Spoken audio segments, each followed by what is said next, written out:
Great, thank you so much. That ends our hearing on this bill. Next, we're going to move on to 5660. Can we have a staff report?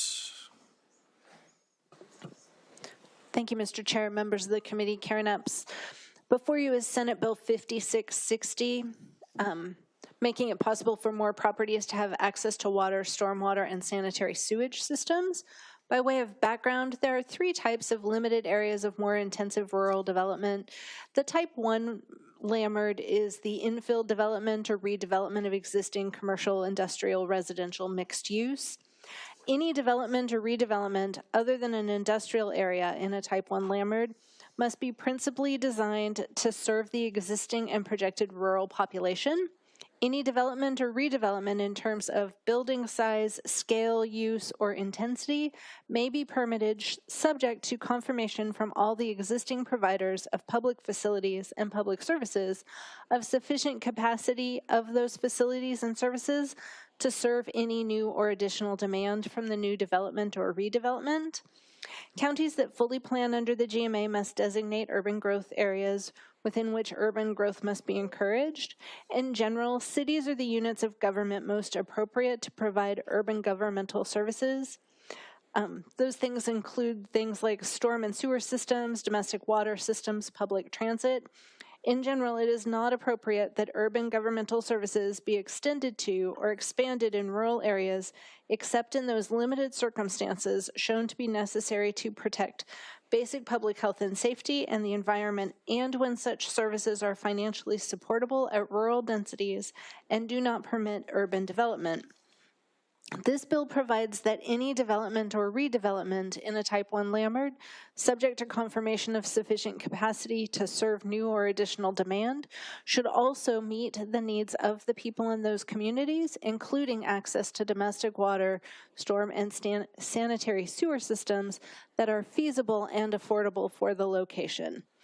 The bill establishes that publicly provided water, stormwater, and sanitary sewer systems may be extended beyond city and urban growth area boundaries to meet the needs of those living outside the city in certain circumstances, specifically when there is existing development that's inconsistent with rural character, if the expansion will not foster expanded unplanned urban development, and the city makes findings that the extension is feasible, cost-effective within 20 years, and environmentally beneficial. To be environmentally beneficial, an action must be subject to a quantified analysis under SEPA that finds that the action would mitigate current or projected environmental impacts or would provide defined benefits that help advance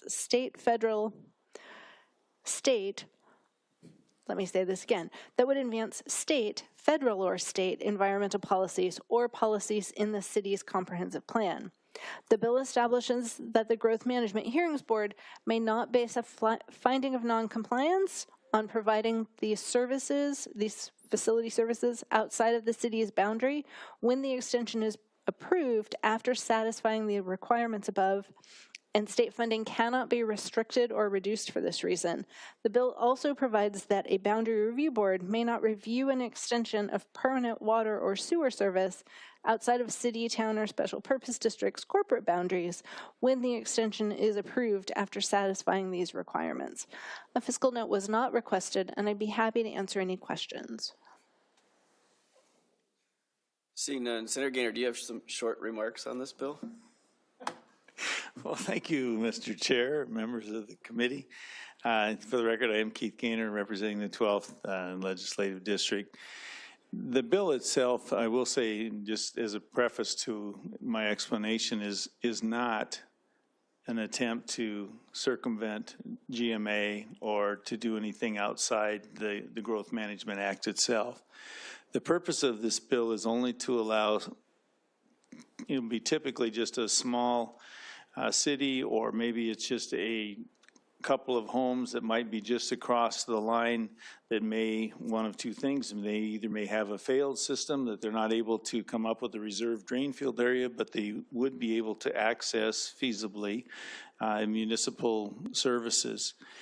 And it really is offered in the framework, I guess, of providing environmental benefits, because if you have failed septic systems, what does a person do, you know, and so this would give them the opportunity to tie into an existing system. You can, some people might say, well, why don't you, you know, move the UGA? Well, that may be an option, but in this particular case, sometimes, you know, redoing a whole comp plan when there's just an opportunity for a small city, as I've mentioned, to pick up a couple of users because they've had to put in a brand new wastewater system that has raised the sewer rates considerably. They are willing to provide that service to something that makes sense to them and to the recipient of those services. The intent here is to make it mutually beneficial for the city to, as I said, pick up a couple of, patrons for the system and also have the environmental benefit and not have the issue with the septic system just outside the UGA when there is feasible access to municipal services. You'll hear that there may be concern for sprawl, but I want to point out that this would not have anything to do with changing any zoning.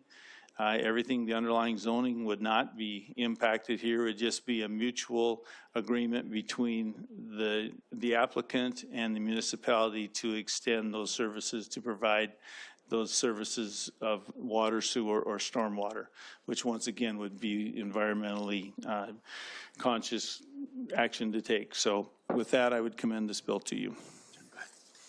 Senator Gaynor, does this apply to, like, it's one thing if you have an existing home with a failing septic system that's adjacent to a sewer system, or do you anticipate that this would also cover new development growth that would then have an adjacency to the sewer system? Well, once again, we're talking about existing zoning. Yeah. So whatever the density would be, it may, the way it's written, it may allow for new growth, new patterns, but it would not, as I said, affect or even drive the desire or the need for higher density zoning. Okay. All right. Bryce Daden looks really excited to testify on this bill. Come on up. And then also we'll have Andrea Smiley from the BIAW and Kelsey Hulse from the Washington Association of Counties. Come on up. And then on deck, we'll have Phil Chandler. Let's go in the right order. And James Fletcher remotely.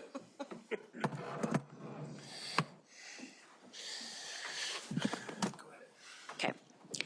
Good afternoon, Chair Solomon, members of the committee. I'm Andrea Smiley here on behalf of the Building Industry Association of Washington. We are here in support of this legislation for many of the reasons actually that were talked about earlier and some other testimony for other pieces of legislation. I'll just leave you all with an anecdotal evidence. I used to live outside of the UGA in rural Clark County, and I had a septic system, grew up with it. My grandparents who raised me at the time,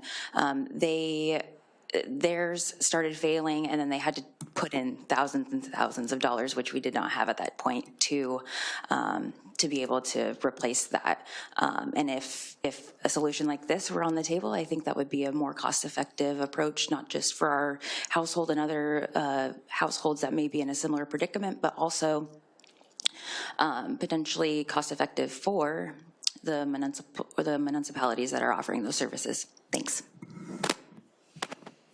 Good afternoon, Chair Solomon, Ranking Member Torres, and members of the committee. My name is Kelsey Hulse, and I'm here on behalf of the Washington State Association of Counties in support of Senate Bill 5660. We appreciate the flexibility outlined in 5660 to provide public utility services to development or redevelopment projects that serve residents in rural areas in situations where those services are feasible, cost-effective, and environmentally beneficial. We also appreciate the guardrails in the bill that require that the provision of those services must be otherwise consistent with the goals of GMA, existing environmental law, and city or county comprehensive plans. As we've heard in testimony related to other infrastructure-related bills, technologically sound infrastructure, deployed where appropriate, provides benefits not only to the residents it serves, but also to community public health and the broader environment. Senate Bill 5660 is another example of this work, and we would encourage your support. Thank you for your time. Happy to answer any questions. If I Chair, members of the committee, Bryce Aden here on behalf of Future Wise, testifying in opposition to Senate Bill 5660. There is a provision currently under GMA that allows, I'm just going to read it, in those limited circumstances shown to be necessary to protect basic health and safety and the environment, and when such services are financially supportable at rural densities and do not permit urban development. That is sub A that's right above the new section in this. This will allow, in our reading, additional development to occur. It might not be within the first 20 years, but once you start putting these in the ground and extending services, inevitably to make this financially feasible, you kind of have to keep adding folks to them.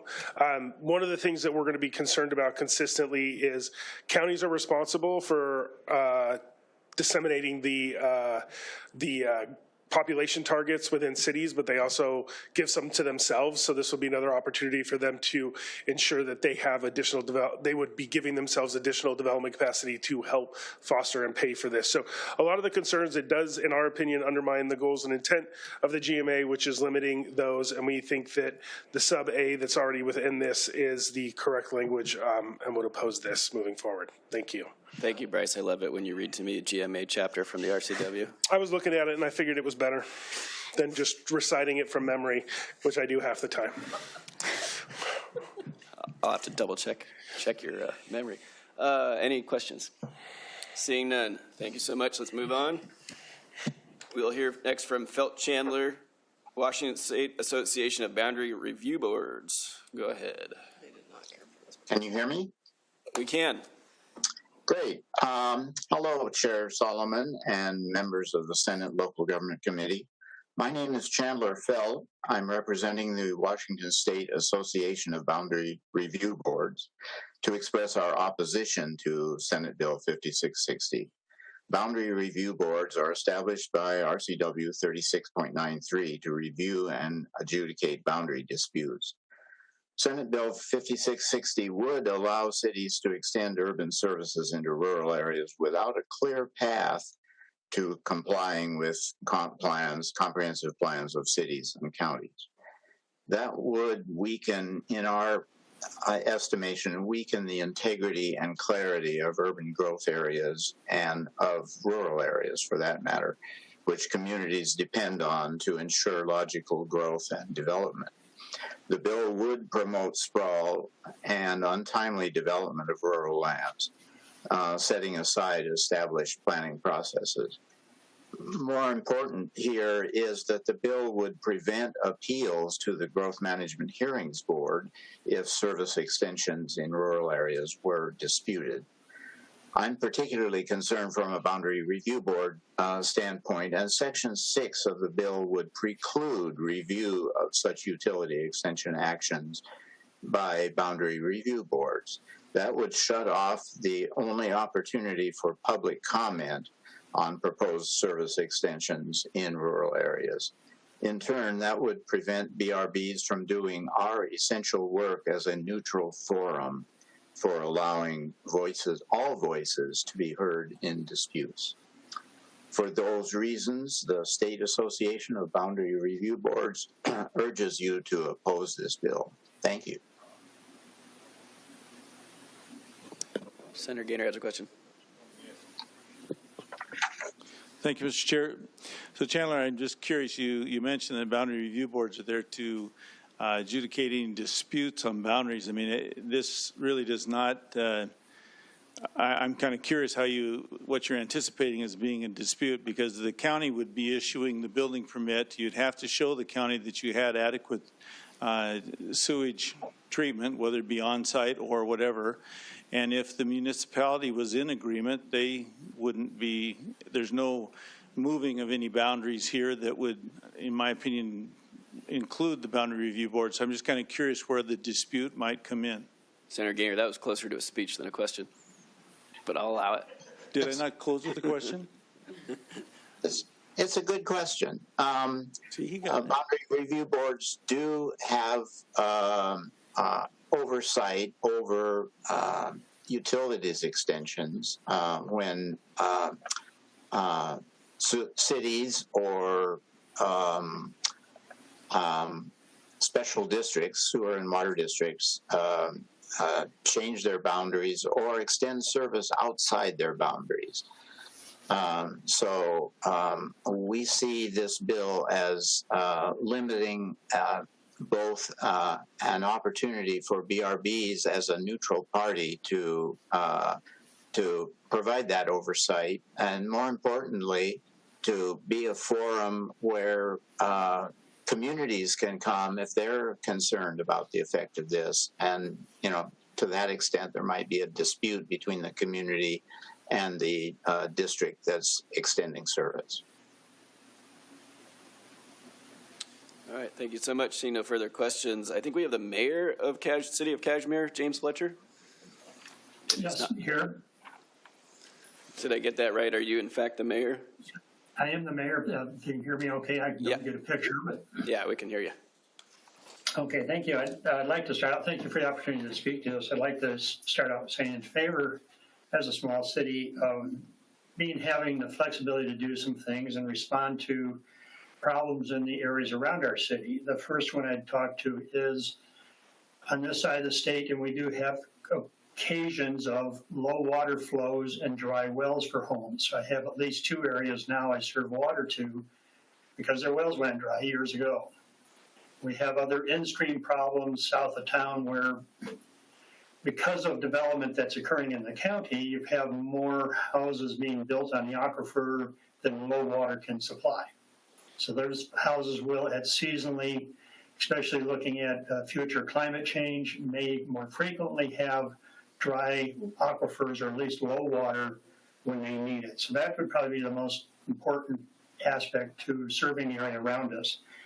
The sewer systems are a little more complicated because they are obviously very expensive to put in, and you know, you're not going to do them without density. You know, if you want to promote density, I think the ADU portions of the Growth Management Act or the other laws coming out are saying that cities and counties cannot deny ADUs to go in.